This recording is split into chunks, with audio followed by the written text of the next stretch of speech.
Richard. How are you today? Hey Derek, yeah, I'm good. Bit tired, even though it's only a Monday, but it's all good. The week's only just started, but we'll get through it. Yeah. I know that one. I know that one. Obviously you're pretty big in the Microsoft Azure world. You're an Mm. MVP as well. So tell us a little bit about yourself, Richard. Yeah, so obviously everyone knows Miss Pixel Robots. Been in IT since I was about 21-ish, something like that. Always had an interest in IT, like I built my first computer when I was 11 and stuff like that. But I wanted to be an animator, so I sort of went down that path, like claymation, like Wallace and Gromit kind of stuff. Figured out that that's a very hard job to get into and everything, so thought I just do what I like to do at home as my hobby and make it a job. And now I'm here. You know, it's been a fun journey. Technology has totally changed since the DOS days and Windows 3.1 that I started with. But now we've got the Azure cloud, and it's just so much easier now. So much easier. Yeah. It really does make things easier. It's funny because it was something I was chatting with Paul Broadwith last week. Paul is a man of a certain age. Hmm. Obviously, Paul, if you're listening, I'm sorry. What that means I, is I I used to he's actually work really, with Paul as well. really Yeah, yeah. Back at HPE days. nice. You know Yeah, everybody. I wouldn't go that Um, far. Not as much as Gregor, but yeah. yeah, we had Gregor on about 3, 4 weeks ago now. Really, that was a really good session. But it's funny because I was chatting with Paul, and obviously both of us come from operations, as do you. Yeah. Um, and it is funny because obviously we were talking about this. It was like I was using some ARM templates and then using Chocolate to install a bunch of packages. It took like 20 minutes or 25 minutes to spin up a full VM. Um, then using ARM and then run through a whole bunch of chocolatey installs. It was like you can do like SQL Server packages, you can do Visual Studio, everything. It was like a dev Hmm. VM, and it was funny. It was like we were talking about it and how that actually would have taken about 3 months before because Yeah. you had to put in, you get the request in for a new server, you would go and buy it from HP, Dell, IBM, etc. Then you would rack it, and then at that point you're thinking get IPs, and then install an operating system. Maybe Hmm. install SQL on it. It used to take 3 months, and then now it's less than 30 minutes. Yeah. So yeah, Yeah. It it's really is. definitely make things I, easy I, because that's the thing. yeah, I definitely do not miss the racking servers, so I'm No, loving this new cloud age. it's the Yeah. do you know honestly it was the fingertips that used to always get me, and then screwing the bolts with your fingers so that either Hmm. your fingertips were sore, and then on top of that, the end of your fingers also because you had the nut bolts, and you were like, Yeah, yeah, trying to get the cage nuts in, and then you always get them in yeah, slightly the wrong place, and then you have to try and do it out, get the screwdriver in there, and then you end up slicing your finger open. yeah, Definitely and then don't miss them you would days. drop it down as well, so it would fall down under the rack, and Yeah. then you'd be like, so yeah, it'd be like one of those things you'd land up taking in about 20, but actually only using about four, another 16 landed up under the server somewhere. Yeah. But yeah, it is funny. The operations has definitely changed. Obviously that move from operations to DevOps, Mm. um, and it's definitely things are definitely getting much easier. So today you wanted to talk about operations Yep. and Azure Kubernetes service. Yeah, so obviously, when Kubernetes came out, everyone said it's a tool for developers only. And all that. There's this big push from Kubernetes, Microsoft, other places saying Kubernetes is to make operations easier for developers. I've been using it for a couple of years now, and it's really not a developer tool, in my opinion. You've got so much stuff going on that you sort of a normal developer isn't going to know about networking and stuff like that. You'll get the 10x developers who do know all of this kind of stuff, but they're very rare. So it's yeah, it's one of those things where you need to know capacity planning, networking, the underlying patching schedules and stuff like that for your AKS nodes and all of that stuff. So I've been trying this year to sort of explain to people that Kubernetes is for the IT ops. Don't be scared of it. Yes, it is a bit hard to get used to, but if you can do batch scripts and stuff like that in PowerShell, you can do YAML files for Kubernetes and stuff like that. So just don't be scared, basically. Yeah, it is interesting because it's funny though. I generally find that a lot of things are aimed at the developer market, and it's funny because I generally find almost everything in some form is generally an operations tool. But then they probably think the same thing if you're a developer. Yeah, Obviously, yeah. so it is interesting because it's like it's funny because I don't like the term DevOps engineer. I don't think it's a job title personally. No, I totally agree with you. It's a methodology, a way of doing something. It's not a job title, but the amount of jobs out there for a DevOps engineer is just crazy. Yeah, and it is. It's like, but it's an operations. It started in operations. It's continued in operations, and it is something that it's quite interesting. I think it is something I see quite a lot, and it is. It's like, but this is your Kubernetes. But the thing is like that job title. I just don't like it. Hmm. But yeah, YAML. That's another thing entirely. Yeah, That is something I'm not a huge fan of. I can understand that. But the best thing with Kubernetes and that, most people have already created the YAML, so just copy and Yeah. tweak. You don't need to rewrite the whole YAML file or anything. So it makes life a lot easier for us IT ops people. It's funny actually. What I just want to do just now, I'm just going to show you this little tool. Obviously, I work at Octopus Deploy. There's a tool that we have put together. Um, if you're interested, you can go to k8yaml.com and you can actually generate the YAML for you. So you Oh, can, for wow. instance, so it's just something to be aware of. So this actually would do a lot of what you're after. That's So you really can cool. play, but yeah, it's something. It's funny. This was done by someone called Matt Casperson. One of the smartest people I've ever met in my life. And yeah, he just came up with this one day, and I was like, Matt, like, how do you do this? Mm.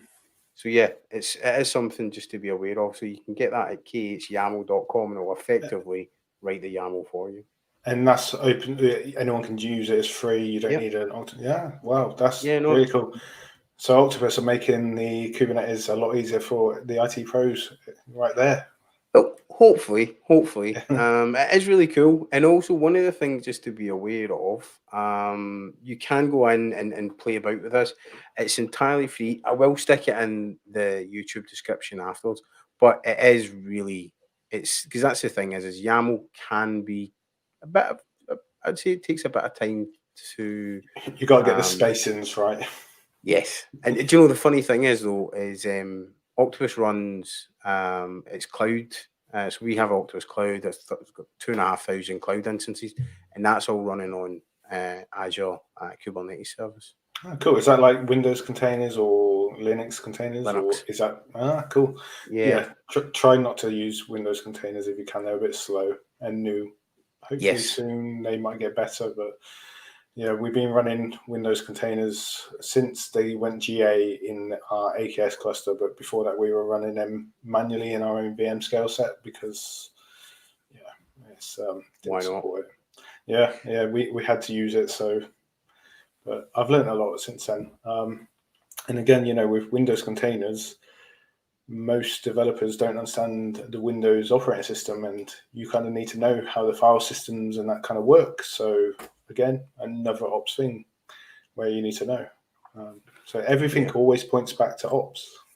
I think so as well. I think so Yeah. as well. Because it's funny because one of the misconceptions I get a lot with operations is DNS, for instance. Oh, DNS is easy, it's very easy, and it is for the most part, right? Like, see, like 90% of it. Yep, you're creating a CNAME, Add you're in a creating an A record, record, yeah. fine. But when it goes wrong, Mm-hmm. Yeah, it can go very wrong. Add in mm. DNSSEC, TXT records, etc. Suddenly it becomes an entirely different beast. The Uh, amount of people who can't understand SPF records as well, and they're so simple, it's just blows people's minds. But yeah, it's yeah. It's interesting. It is interesting. So obviously you're talking about Azure Kubernetes service. Mhm. Under that, what is that running on?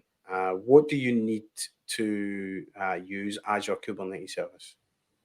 So obviously, it's recommended to use Azure AD now. So it's very easy to integrate it with AKS. Before, you have to use like service principals and stuff like that. But nowadays, it's just a switch in the CLI or in your ARM template, a little bit of magic. So that's definitely recommended. You sort of also need to use like Azure Security Center, to sort of monitor your cluster. Again, another sort of ops thing, because developers don't care about security, I find. So this IT ops always have to care about security. And there's a cool feature in AKS, which I don't know if any of the other platforms have it, but there's Azure Advisor. So what Microsoft does is talk to all of their enterprise customers and sort of find out what they're doing, and then they sort of scan your cluster and then sort of recommend you put things in. So like recently I had pod disruption budgets, which are basically a way for Kubernetes to make sure you don't always shut down all your pods. So like if you say you have Rabbit MQ in your cluster, you only ever really want to get one down at a time.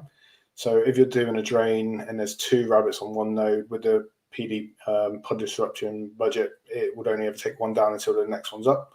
So that was awesome, because I run Rabbit MQ in my Kubernetes cluster. So I put that on, got rid of the advisor. Would never have even known about it if it wasn't for Azure Advisor. So that's really cool. Nice. Because that's the things. Obviously, it's funny. I did a webinar recently on Azure Kubernetes service using Octopus Deploy, and it's so flexible. And the thing I like about it is, obviously, Kubernetes and microservices kind of go hand in hand. They don't need to go hand in hand, but that microservices approach and Kubernetes really does help with that approach. Mm-hmm. Yeah, definitely. It's funny because obviously you do. I do kind of. It does worry me a little bit, because obviously we've traditionally went from those legacy, huge, kind of monolithic applications, and those are a nightmare to work with, right? Because obviously it's all self-contained. You want to update one part, you need to deploy the full thing again. Yeah, and then sometimes you even have the application where you need to log in as a user to get it to run, because it's such a legacy application. And support nightmare. And that's it. And it's like you've got all these, and microservices though. I think I showed this before. There was like microservices is a completely different. It's another hellish. Really, if you go pure monolith, right, it's disaster. It's something that'd be an absolute nightmare to work with. If you're going pure microservices, that's suddenly you had one application and now you have 300 of them. Mm-hmm. So like that, it does raise some questions about what that means, from an IT operations perspective. Yeah, so obviously when you have that one big monolith, you got to install it several times, potentially on different servers or just one big server. Whereas with the microservices, yes, you get lots of little bits, but they're usually in like a container registry. So Azure Container Registry, you can get your pipelines to automatically scan it using tools like Trivy and stuff. So for the IT ops, it's just like having a zip file in a way, and then you customize your YAML, you put it in a pipeline, you push a button to hit, to approve the deployment. Like I think you can do that with Octopus Deploy, and you can do it with Azure DevOps, Jenkins, and all the others. And then you hit deploy, and then the hardest bit for an IT ops person really with microservices is understanding the links, like in that picture right there, how everything links together. So if you can use tools like Message Bus, Service Bus, Event Grid to have a central point that everything talks to, it will make your IT ops life a lot easier. Yeah, because that's the things. Like this is from Monzo, the Monzo back, and this is how it's a pretty low resolution image, unfortunately. But each line is the other microservices talking to other microservices, and you become like this. And I'm just like, I look at it and I'm like, what? Like how do you deal? Like how do you deal with firewalls? How do you deal with patching? How do you deal with uptime? The good thing is you've got decentralized. Traditionally you would have that centralized operations team, Obviously now you get that decentralized responsibility with things like microservices, containers, AKS. People tend it isn't some help desk now. You do tend to find that there is a little bit more ownership, and obviously breaking down that silos and stuff like that. So that does really help. Yeah, definitely. But I find the people who are working with microservices in the IT ops world, they care so much. Like, they used to remember 300 odd server names and IP addresses. So to them, remembering that microservice talks to that microservice and then talks to that, it isn't really that much different to remembering I've got server name, hydrogen, and it's on IP 192.168 or whatever. And then that talks to this box over here and that, and then, it's not that much difference. But if you can design your application so it all talks through like Event Hub or Service Bus or something like that, it will make your life a lot easier. Not every application can do that, but try to use messaging systems as something I recommend, just to make your life easier. It's all about asynchronous communication, in our daily lives, but also now when it comes to obviously compute as well, which is really interesting. So you've got your Kubernetes cluster, you've got your containers, you've got pods. How do all of those correlate? So obviously you've got your AKS cluster, like you said, and then inside your AKS cluster you have like a system node pool, which are a collection of Linux VMs in a VM scale set, which you can actually see in the Azure portal. They are designed to run the sort of pods, daemon sets and stuff that are needed for AKS. So you got your your kube proxy and stuff like that, sort of sitting on these system pools as such. And then you have your user node pools where you can actually run your application. But what gets a bit confusing is you can actually run your application on the system node pool, but it depends how big your thing is. Sometimes some people just like to have system node pool just for the Kubernetes stuff. Me personally, I'm happy to chuck a few things on there because I'm paying for the compute, so I might as well make use of it. Yeah, it makes sense. And you can then have your Windows node pools as well. So these are all VM scale sets. So you get all the benefits of your VM scale sets as normal. Just don't ever try to scale the VM scale set because you can see it in the Azure portal. So don't manually scale it there. Always use the Kubernetes page in the Blading Azure portal. Otherwise, you can just go crazy wrong, and you don't want to undo that. Talking from experience, don't do that. So, I mean, it does bring in an additional thing about capacity planning. Like that's one of the things. Like, how do you know how much can run on that cluster? Yeah, so I think if I remember right, Microsoft recommend you run about 30 pods maximum per node. Because you've got to worry about IP addressing and stuff like that. So by default, if I also remember right, Microsoft also recommend about 80% is what you can use per node pool, because obviously you got like your CPU and memory, because you've got all of the Windows stuff underlying all the Linux stuff and the pods that the daemon sets have to run on every node in your AKS cluster. So they don't technically reserve it, but they recommend you only use 80%. So when you're figuring out, I've got this many pods, they use this much CPU, this much memory, I'm going to need, I don't know, 4 DS3 V2s or whatever they are nowadays. So you just got to remember, you've only got about 80% to play with, 30 pods maximum per node. And that sort of includes your sidecars if you're going to do like service mesh like Istio and that. So yeah, you've got to obviously think about that. If you're setting your like auto scale as well, so you need to sort of remember the VM scale set has limits on how many nodes can be in a node pool. I can't actually remember what that limit is. I think it might be 1,000, but yeah, someone can correct us in the comments if I'm wrong. Yeah. So yeah. Yeah, and that's the thing, is it's interesting because one of the things I remember, I was doing some learning on this as part of the webinar I was doing in August. The first five IPs are reserved, so you can't actually. So you have to factor that into your subnet planning as well. Yeah, Yeah, with subnet planning as well, it depends on your update policy for your pods. But if you have like, say you have 5 pods running and then you do an upgrade to that, a rolling upgrade, it spins up another pod. So that's another IP address it's taken. If you're using the Azure CNI network, which means every pod has an IP address on the subnet, which is publicly available to your system. So you can make sure you lock it down in your NSG and stuff like that.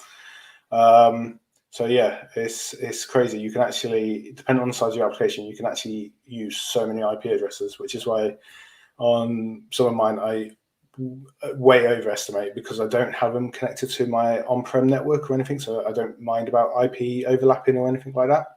They're just a separate entity sitting up in Azure on their own, talking to Azure AD and then other Azure services. So the IP address, and I just give it a massive range, so I never have to worry about this pod's not coming up because I've run out of IPs, or this node pool won't come up because I've run out of IPs. It's a worry I try and take away early as possible.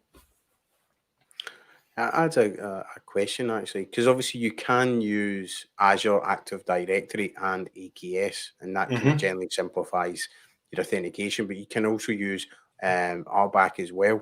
Yeah, so as you can see on the screen, it's in preview at the moment. You have to sign up and then they give you access per subscription. But basically, everyone knows Azure rollback access controls, in the IAM policy in the Azure portal. What this is going to let us do is, instead of having to worry about cluster rules and cluster rule bindings using YAML file, you just add a user to the group in Azure, and then they've got the access they need for the Kubernetes cluster. Like, that's so much easier. I don't have to worry, set all these pipelines to push my permissions out. I can just do it all through Azure. Yeah. So much better. Like, anyone could do it then, basically. Yeah, see, that's the thing.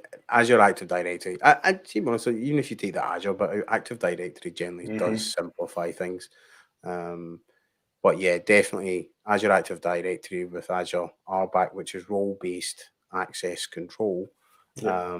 So you can do all this. You can actually specify your AAD profile. But yeah, if you check out this page, it will actually talk you through how to enable it. If you actually just at the top, it tells you how to enable the RBAC preview as well.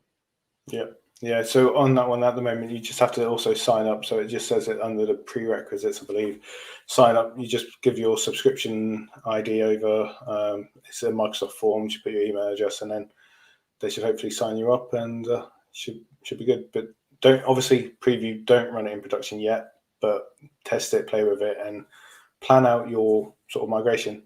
Again, identity, another IT ops focused developers just want full access to everything. They always want to run as a local admin on their PC so they can do what they want. So, again, Kubernetes is for the IT pro. Yeah, it's interesting. It's very interesting. But that's the thing, is it is this new way. But it's funny because you do have that kind of master. You have the cluster, then you have nodes, then you have pods. And the way I've tried to explain it to people, particularly in IT ops, is your node is a bit like your VMware host. Your pod is a bit like your virtual machine.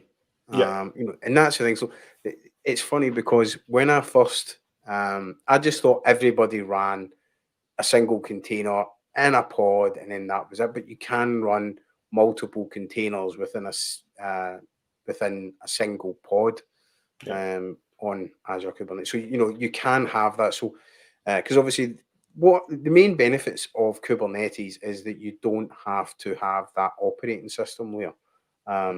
You're not having to then reinstall Windows or Linux, 15 times. It is all that shared kernel. Yeah. But one thing, talking about operating system, obviously, there are nodes, virtual machines running underneath their VM scale sets. So as IT operations, we do have to worry about updating them. Microsoft have made that a lot easier before. Before you had to use like a Kubernetes version upgrade to be able to upgrade the nodes underneath. But recently, they've released another Azure CLI command to basically just let you upgrade the nodes underneath, so you can do it per node pool. They release updates about once a week as well. So, you know, you just keep doing that once a week in your maintenance window. And it just means you're always secure and up to date, and you don't have to update the whole Kubernetes version to just update your nodes, which is, I wish they had done that a lot earlier. Trust me. Had to use a tool called Kubernetes Update Reboot something or another. And it was like some pods running on the Kubernetes cluster. It would check a file on the in the nodes to say, I've done my updates, I'm ready for a reboot. It would check that and then reboot them, and then send you a Teams message or a Slack message in that. So this new method, it's not quite automatic yet. Hopefully they'll figure out a way to schedule that, or we can, you know, play around with logic apps or function apps to call the ARM APIs and do it on a schedule. So that's something I'm looking into to maybe blog about one day. But yeah, it's just so much better now. Nice. And there's lots of documentation. If you go to docs, and then you can check out. So there's lots of stuff here about what is AKS, actually deploying an AKS cluster in 5 minutes using Azure Portal, the CLI, which is definitely my tool of choice when it comes to command line. Obviously, PowerShell has a bunch of benefits, but CLI, if you're not familiar with the CLI, definitely jump in and use that. And you can use the CLI in PowerShell as well, so it's not just a bash thing for people scared of Linux. And the thing I like about that as well is check out AZ interactive mode. Effectively, it pretty much writes it for you. You're really just kind of like filling in the gaps. So there's lots of stuff to find out. So obviously you can use ARM templates. Obviously you can use Azure PowerShell. There's lots of stuff here. I have actually deployed this voting app. It is funny. I'm definitely a dog person, so the cats never got much love. Poor cats. But yeah.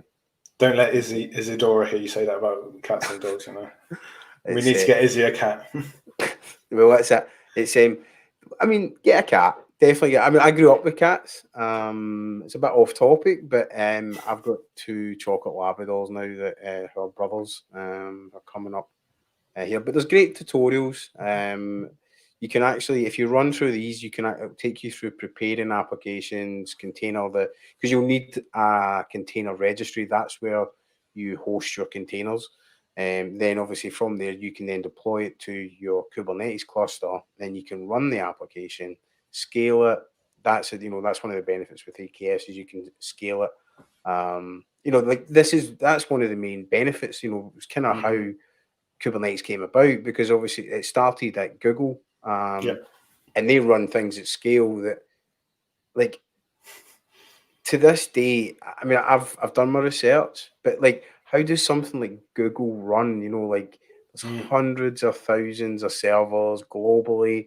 Like, how do you even plan that?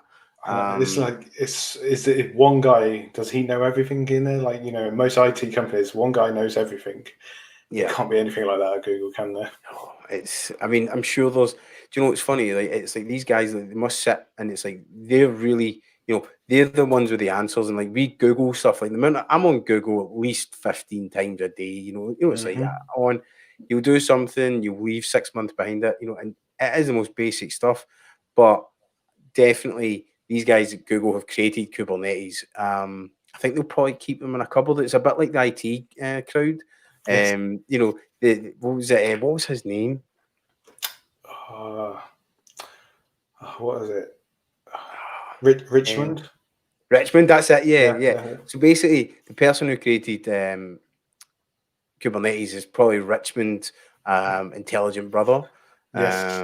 But yeah, you can do this. There's lots of stuff about cluster. So the concepts where you can find out about clusters, workloads, access and identity. There's loads of great stuff in there to check out. So if you are, this is one good thing that Microsoft has done. The documentation for Kubernetes is just so good. You can literally, anything you're thinking about to do, you can usually find it in here. They even have links to tell you how to deploy service meshes like Istio, Linkerd, and HashiCorp Calico, I think it is, or something like that, or Consul even. Calico is a different thing altogether with Kubernetes. So many names. But yeah, they're even helping you do other things, even though they've just brought out their own service mesh, which is still very new and like not even version 0.1, I think. Right. They're showing you how to do other things as well, which is just awesome. Not many companies will show you that, which is good. Yeah, that's the thing. And just one of the things that I've came across a few times, where security does seem to be a bit of an issue on containers. It's not quite as well documented. Do you have any general tips for people when securing your Kubernetes, AKS, and containers? So obviously integrate it with Azure AD, because identity in one place is the answer to a lot of your issues. Make sure you use like Azure Firewall if you're sort of doing that kind of traffic and stuff on it. Think before you deploy it, do you need a public facing AKS cluster? Because with AKS you can have private clusters, so it can be totally off the internet in a way, so think about doing that. Obviously with the Kubernetes API you control it through a node on your subnet or something like that, or you can route through, I believe. So plan that first. There's some really good articles on this page for security as well, so follow some of their best practices. Look at using Azure policy to lock down what pods can talk to what and over what IPs and stuff like that. Or you can look at Gatekeeper, I think it is. It's an open source version, which the Azure one is going to be based off, I think, if I remember right, or it was, can't remember. It changes all the time with Azure. It's very hard to keep up to date with everything. But yeah, just treat them like you would a VM, really. Lock it down as you would. If it's a Linux one, make sure you use SSH with key pairs and stuff like that. If it's Windows, make sure that password is only known by certain people. Also try and lock it down so you don't even, if you ever need to access the VMs at that level, which I've run Kubernetes for 2 years and I've never needed to go into the VM level, just lock it down and use your network security groups and everything. Only open what needs to be open. And then for egress traffic, just make sure you give a public IP address for egress if you need that, so you can then lock it down to one IP address and not random IPs. Again, it makes it easier to control what you're doing. And use managed identity, which is quite new, but it means you can talk to other Azure services very securely compared to sharing username and passwords in your source code and everything.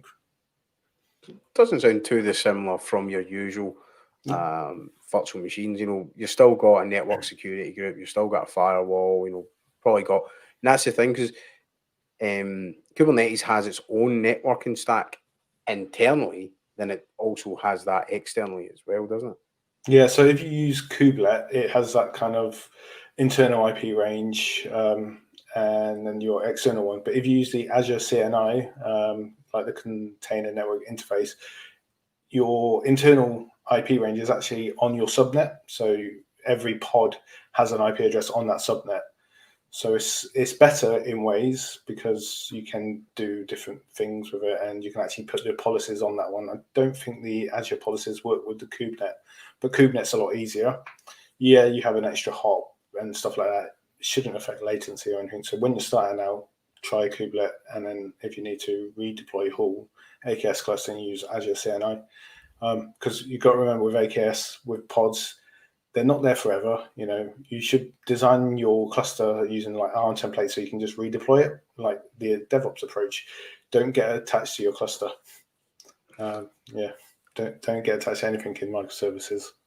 Yeah, what's it? It's all comes down to that. Treat your servers like cattle, not like pets. Mm-hmm.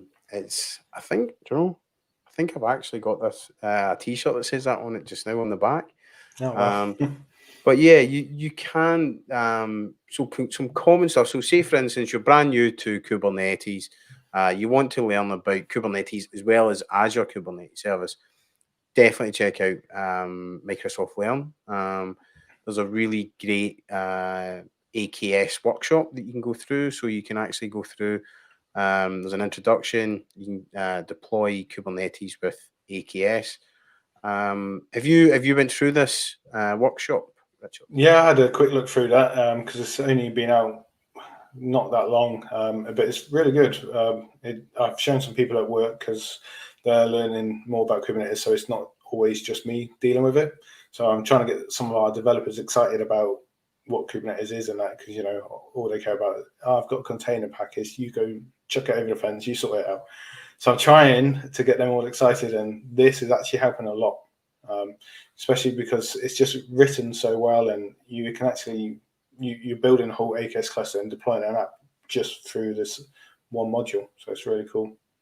That's awesome. That's awesome. I'll definitely check this out because, to be honest, I've actually been on Microsoft Learn recently a lot. I'm going through my certification, and obviously AKS is part of the solution architect stuff, and there's a lot of really great content.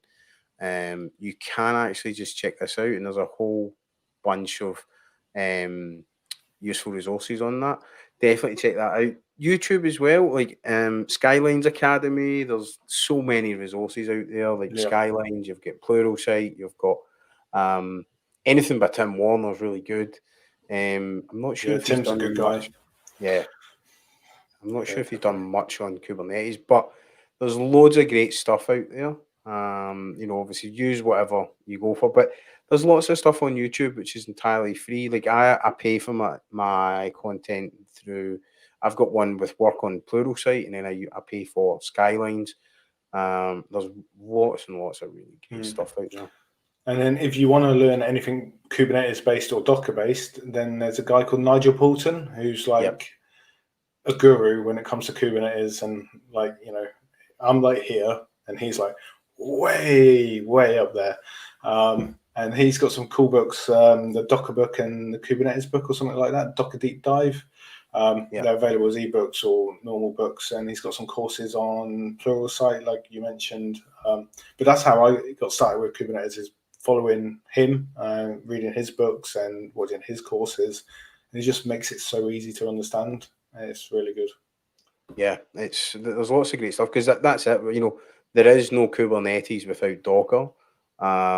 And Nigel, I think Nigel knows the Richmond chat. He's obviously getting that inside scoop. He has to know him. Obviously in the Kubernetes. And there's also a book as well. Like you were mentioning, the Kubernetes book and the Docker deep dive. You can buy this on leanpub.com. Obviously, I think there's other retailers as well. But you definitely can definitely get this out, and there's lots of really great stuff out there. So yeah, no, it's been a fun journey learning AKS. You know, when I first started, I was reading all the hype about it's a developer tool and all that stuff, and then just the more you get used to it and the more you play with it, and you know, with AKS, you only actually pay for the node pools as well. So you can spin up a cluster very cheaply, you know, pick the smallest VM size you can. You can get the Azure free credits, so you get a 30-day free trial of Azure. I think it's $200 or something like that. Get it, play with it, use the Azure Learn module, because I think that one's got a sandbox, so you can actually deploy AKS for free. And just get used to it. You know, it's just, once you've done it a few times, it just makes life so much easier, you know, to do it through AKS. Yeah, no, that's the thing. Because, and also, I mean, you can also, if you want to learn more about Kubernetes as well, what you can do is, like you were saying, Richard, like if you come in, so I have done most of this. Let's see, there's so I think there's containers. Oh, let's see, there's definitely one here. Architect. I'm not sure where it is. I'm not sure. But there's definitely there are lots of great stuff out there. But check out Microsoft Learn. Yeah, you can see here. So say for instance, as you can just see here on this, there's so many. And there we go. That's the workshop's the top item now as well. Yeah. Introduction to Kubernetes on Azure, a good place to start there. Yeah, there's lots of stuff. And you can actually use, like, even if you don't have budget or free cloud, you won't be able to use Azure Kubernetes service, but you can use something like Minikube to play about locally, so you can run your your mini cube cluster locally on your laptop or your MacBook. And with Docker for Desktop, you can actually run Kubernetes in that as well now. So that's really cool. It's just like a tick box, and you've got a one node Kubernetes cluster on your workstation as well. So that's cool. There's K3 as well, which is a edge-based Kubernetes system, which was built by Rancher Labs, I think, if I remember right. Yeah. Something like that. So that's quite cool. I've not actually played too much with that, but one day I want to get that running on some Raspberry Pis and then have a little Kubernetes cluster on my desk. Yeah, I've got one of the guys at work. He's got 8 nodes in a Raspberry Pi set up. It's quite impressive. It is quite cool. But yeah, you can use that as well. Rancher's really cool. There's lots of, and that's the thing, is there's lots of ways to do this. Like you said, obviously, like Istio as well. There's lots of really great Rancher, OpenShift. There's so many variants of it. So definitely check that out. So, Richard, what I would ask you is, if you were brand new to Kubernetes and you could give any advice to someone who's just starting out, what would that advice be? Remember spaces in your YAML file, and basically don't be afraid to break things. You know, you're not going to get it right first time. It's going to take a little while because Kubernetes is a massive product. You've got so many extensions for it, so don't be scared. Don't worry about breaking things, especially if it's in Azure, because you can rip it down, spin it back up within less than 10 minutes. You know, just don't be scared. And don't be worried if you're in IT ops. Don't be put off saying it's just a development tool. If you're in development, don't be put off thinking it's not for you. It's only an IT tool because it's for infrastructure. It's for everyone. Everyone should get on board, learn it, and just don't be scared. Awesome. Yeah, because it's interesting from when you speak to developers, they're like, yeah, just run this in a container. You know, it just works. And it's like, I'll just send you my container. I'm like, no, it's not quite as straightforward as that. You know, it certainly makes things easier, but it also makes other things way harder as well. Yeah. Right. Well, we're coming towards the end of today's session, Richard. Is there anything that you'd want to share before we shoot off? Well, obviously tomorrow, I think it's tomorrow, and the next day we've got Microsoft Ignite happening, which is going to be awesome. So keep an eye out for new announcements about AKS and other little bits and pieces, especially about certification and that. You know, I feel like some good things are going to come out this year, even though we're not there, which is a shame. Yeah, it is a bit of a, because obviously I saw Gregor talking about how you were supposed to be in New Orleans, and I was actually supposed to be flying out this weekend to the US for a second honeymoon. Obviously, oh wow, that got canned. Obviously with all that sort of stuff. But it sounds like obviously, Richard, you're an MVP, so you'll know roughly what's coming out as well over the next couple of days. So you've normally got an inside idea. Keep your ears to the ground and make sure you watch it. Is all I can say. Excellent. I'll definitely be there. So honestly, just want to say thank you very much, Richard, for coming along to this week's session. I really enjoyed it, learned a bunch. I hope everyone else did. And all the best, and everyone enjoy Ignite. Awesome. Thanks for having me. Cheers, Richard.